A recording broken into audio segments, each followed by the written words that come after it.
Notification came at 11:47 on a Tuesday night, and I almost didn't open it.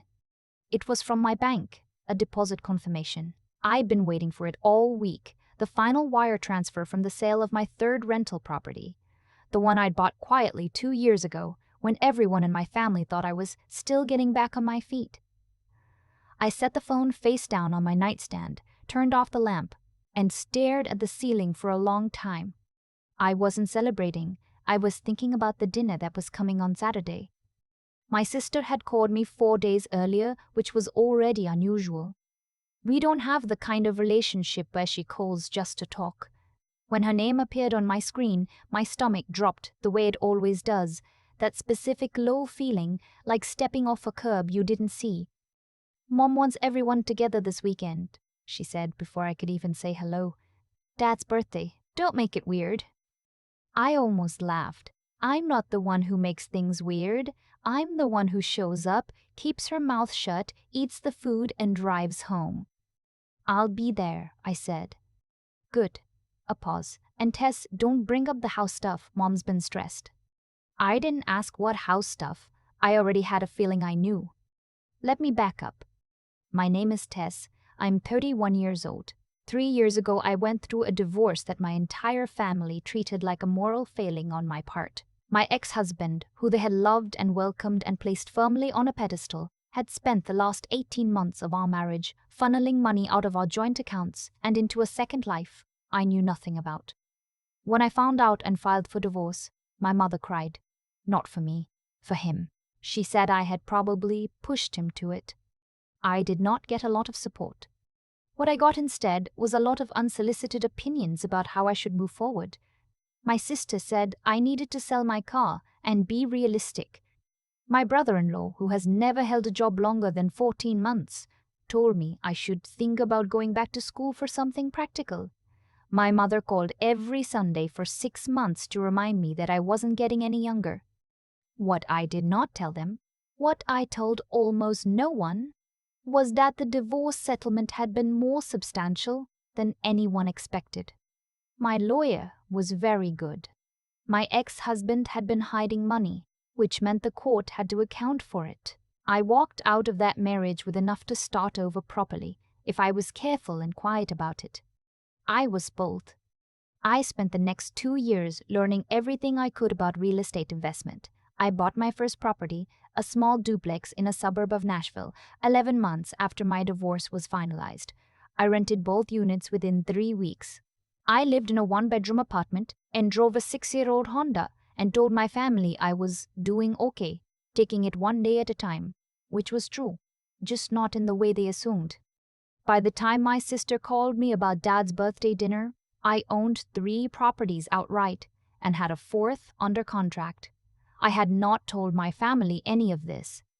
Not because I was hiding it exactly, more because I had learned, slowly and painfully, that information shared with my family had a way of becoming a problem for me.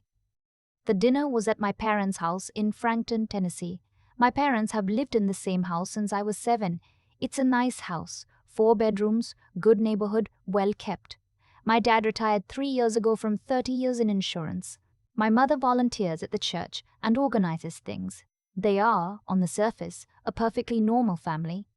I pulled into the driveway at 6:15 on Saturday. My sister's SUV was already there, along with a car I didn't recognize. Newer model, something expensive. I sat in my Honda for a moment and breathed. Inside, the house smelled like my mother's pot roast and something else underneath it, a tension I felt in my chest before I could name it. My dad was in his recliner, looking older than I remembered.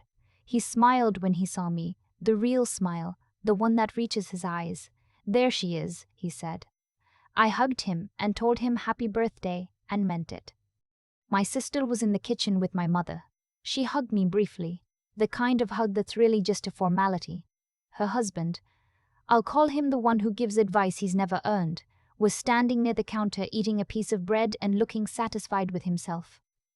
There was someone else in the living room I didn't know, a woman, mid-50s, in a blazer, with a leather portfolio on her knee. She stood up when I walked in. "This is Renata," my sister said from the kitchen doorway. She's a financial planner. We thought it would be good for the whole family to hear some things together. I looked at my mother. She was staring at the pot on the stove. Okay, I said. I sat down. I want to describe what the next 40 minutes felt like, because I think if you've ever been in a room where something is happening to you while everyone pretends it isn't, you'll recognize the feeling. It's a kind of slow motion unreality. Everything sounds normal. Everyone is using calm voices. And underneath it, you understand that something has already been decided and you are the last to know. Renata explained that she had been working with my sister and her husband for several months on family legacy planning. She talked about my parents' estate, which was more substantial than I'd realized. The house, some savings bonds, a retirement account. She talked about the importance of having a clear structure for how assets would be distributed and managed in the event of incapacity or death. And then she said my sister had proposed that, given the complexity involved, it might make sense to consolidate decision-making authority. A single point of contact, someone organized and established. She looked at my sister. My sister looked at me. We think it makes sense for me to be the primary executor and hold power of attorney, my sister said. For both Mom and Dad. While they're still healthy enough to make that decision clearly. My mother said nothing. My dad shifted in his recliner. I said, that's a significant decision. It is, my sister said, which is why we wanted to do it properly with a professional involved. I looked at Renata. Are both of them wanting this? Renata glanced at my sister, just for a second, but I caught it. We've had several conversations, Renata said carefully.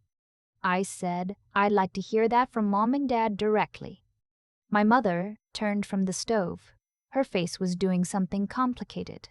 Your sister has always been the more organized one, she said. She's settled. She has a home, a family. It just makes sense. There, it was. Not, your sister asked this first. Not, we think this is the right structure. But she's settled. She has a home, a family. Translation, you are divorced, you are behind, you are not the dependable one.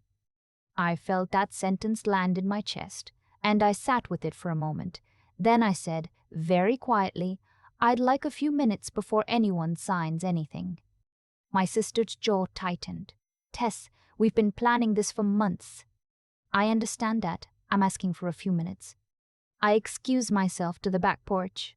The evening air was cool and smelled like cut grass, and I stood at the railing and took 3 slow breaths. I had not expected this specific situation, but I had learned in the last 3 years to not be unprepared for the general category of situation, the kind where my family makes a decision that affects me and presents it as already done. I had my phone with me. I called my attorney. She didn't answer, which I expected. It was Saturday evening. I left a voicemail that was maybe 15 seconds long. Then I went back inside. I have some questions, I said. I sat down across from Renata. Walk me through what powers are included. Renata blinked. I don't think she expected me to ask specific questions. She began explaining management of financial accounts, healthcare decisions, real estate transactions. Real estate transactions, I repeated. In the event your parents are unable to manage. My parents own this house, I said. Free and clear? My dad nodded. And the lake property? A silence. My sister's expression shifted. My dad looked at my mom. We sold that, he said slowly. 3 years ago. To help your sister and Marcus with the down payment on their place. I hadn't known that. I stayed very still. So the estate currently consists of this house and the retirement accounts, I said. Renata confirmed this. And if my sister holds power of attorney over both financial accounts and real estate, I said, she would have the ability to, for instance, take out a home equity line of credit on this house. A longer silence. My sister said, that's not what this is about. I didn't say it was. I'm asking what the document would allow. Renata was quiet. She was looking at her portfolio with a very neutral expression.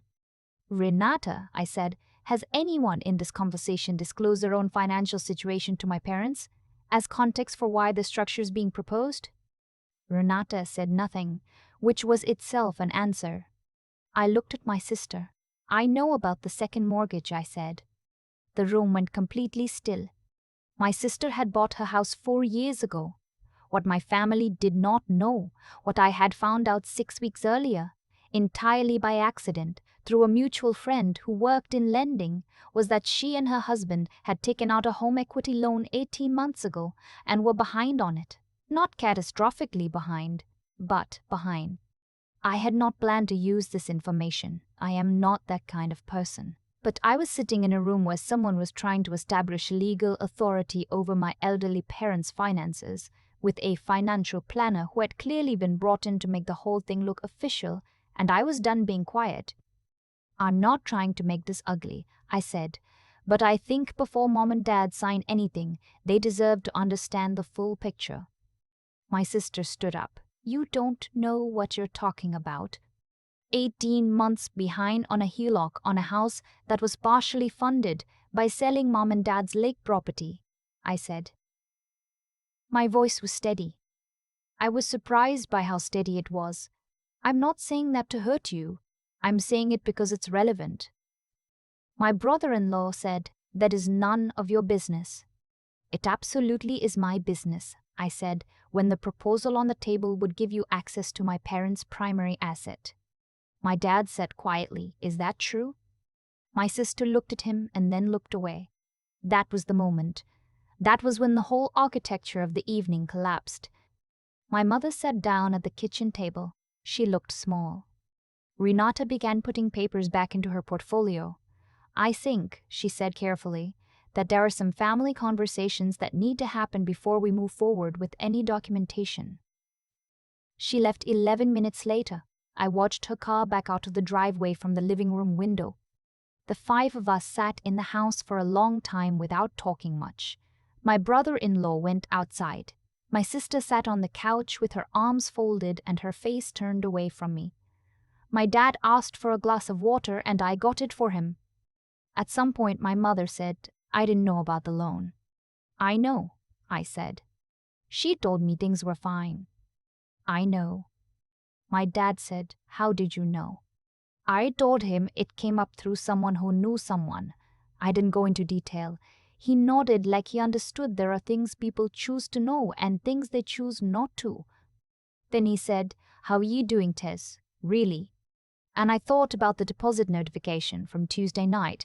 I thought about the duplex in Nashville and the 2 properties in Murfreesboro and the one under contract in Smyrna. I thought about 3 years of Saturday mornings reading about cap rates and property management software and landlord-tenant law in Tennessee, alone in my 1-bedroom apartment, while everyone who loved me assumed I was barely keeping it together. I'm actually doing really well, I said. I've been investing in real estate for the past 2 years. I own 3 properties. I just sold one last week. My dad looked at me for a long time. Good, he said finally. Just that. Good. My sister heard this from the couch. I don't know exactly what crossed her face because I wasn't looking directly at her. But I heard the small, sharp sound she made, and I understood what it meant. She left an hour later without saying much to me. Her husband followed her. They didn't say goodbye to my parents, which I thought said more than anything else that evening had. My dad and I stayed up until almost 10, which he never does anymore. We watched a nature documentary about birds he liked, and my mother brought out the birthday cake, chocolate, which he'd asked for. And we ate it at the kitchen table, just the 3 of us, and it felt, briefly, like something that had been stuck for a long time had shifted. He walked me to my car when I left.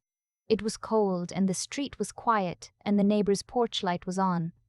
Those properties, he said, you did that yourself? Yeah, I said, I did. He nodded slowly. I'm sorry we weren't, he started and then stopped. I'm sorry we assumed. I didn't say it was fine because it wasn't entirely, but I said, I know, Dad, and I meant it the way you mean something when you're ready to stop being angry about it. He hugged me in the driveway for a longer moment than usual. Then I got in my car and I drove home. 3 weeks later, my sister called me. I let it go to voicemail. She left a message that was 3 minutes long and involved the words overreacted and stressful time for us, and ended with, I hope we can move past this. I listened to it once and then I called my attorney and we had a conversation about what protections existed for my parents' estate, independent of any family dynamics. My attorney helped me connect my parents with an independent estate planning lawyer, someone who had no relationship with my sister, no history with the family situation, no reason to tilt anything in any direction. My parents both went to that meeting. My dad called me after and said it went well. The house is in a trust now. The accounts have clear documentation. Everything is structured in a way that requires both my parents' active consent for any major financial decision, with no single family member holding unilateral authority. My sister has not spoken to me directly since that Saturday. My mother calls every couple of weeks. The conversations are shorter than they used to be, which is either a loss or a relief depending on the moment. Last month, I closed on the fourth property. It's a small single-family home in Smyrna that I'm renting to a young couple. She's a teacher, he's in logistics, they're good tenants, they pay early. I was sitting at my kitchen table, doing the math on my holdings, when I thought about that birthday dinner, about the woman with the portfolio who left after 11 minutes, about my brother-in-law standing in my parents' kitchen eating bread and looking comfortable, about my mother saying she's settled, she has a home, a family. I looked around my apartment. It's still just the one bedroom. There's a plant on the window that I've managed to keep alive for 2 years, which feels like its own small achievement. My car has 94,000 miles on it. I have 4 rental properties and no debt, and a fistule I'm evaluating in Brentwood that makes me nervous in the good way. I am, it turns out, quite settled. They just weren't paying attention to the right things. I keep thinking about the drive home that night. The streets were quiet and the heater in my old Honda was doing that thing where it takes 5 minutes to actually get warm, and I just drove and didn't turn on the radio. What happened at that dinner wasn't really about power of attorney. It wasn't even really about money. It was about a story my family had been telling about me for 3 years, that I was the one who fell apart, the one who couldn't be trusted with serious things, the one who needed to be managed, and my sister had simply found a way to make that story useful to herself. That's the part that took me a long time to sit with. She didn't invent the assumption out of nowhere. She used one that already existed. That's how these things usually work. Someone finds the crack that's already there and decides to widen it. What stopped her wasn't luck. It wasn't that I got angry or made a scene. It was that I had spent 3 years quietly building something real, and I had paid enough attention to know what questions to ask when a woman with a leather portfolio showed up at my father's birthday dinner. That's not instinct. That's what happens when you've been through enough to stop being naive about the people who are supposed to love you. I think about my dad asking me how I was doing, really, and what it took to answer that honestly. For a long time I had protected myself by staying vague with my family, not lying, just not offering. And that habit made sense when I was rebuilding. But at some point, keeping quiet stopped being protection and started being its own kind of surrender. Letting them believe the story they'd made up about me. Tess who's behind. Tess who's not settled. There's something I've learned about integrity that has nothing to do with being loud about it. My sister had every opportunity to be honest with my parents about the HELOC. She could have said, we're going through something hard, we might need help. That's a vulnerable thing to say, but it's the kind of thing that actually holds families together. Instead, she built a structure around a secret and brought in a professional to make it look official and called it legacy planning. The deception wasn't a single choice, it was a dozen small choices, each one making the next one easier. And I think about what it cost her, not just that night, but over time. The energy of maintaining a version of yourself that isn't true is enormous. I know because I spent years in a marriage where I didn't look too closely at things that scared me, and it drained me in ways I didn't even recognize until after it was over. What I did in those 3 years after my divorce, learning something new, doing the unglamorous work, sitting alone on Saturday mornings with spreadsheets and property listings. None of that felt heroic at the time. It mostly just felt like getting up and doing the next thing. But it turns out that's what building anything actually looks like from the inside. Not a montage, just Tuesday, and then Wednesday, and then another Tuesday. My dad said good when I told him. Just that. I've thought about that word more than almost anything else from that night. He wasn't surprised by the number or impressed by the achievement. He just recognized something. That his daughter had figured out how to take care of herself. That she was okay. I am okay. More than okay. I just needed a little longer than everyone expected, and I needed to do it in a way they couldn't see. That's fine. I can live with that.